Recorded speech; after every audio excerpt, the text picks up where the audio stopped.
Opaque eye protection must be worn.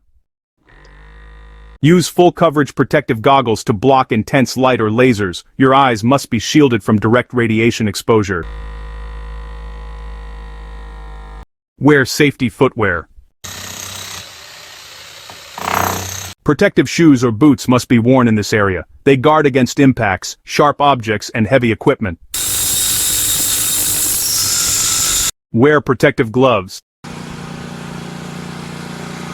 Specific protective gloves are required to protect your hands from harm. Just make sure you always have the right gloves on before you start working. Wear protective clothing.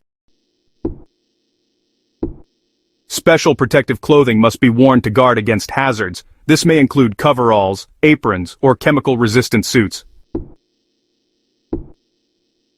Wash your hands. Hand washing is mandatory to prevent contamination or chemical exposure. Do this before leaving the area or touching equipment.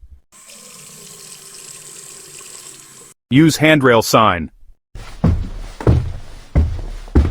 Hold the handrail when using stairs or platforms. It reduces fall risk, especially in slippery or unstable conditions.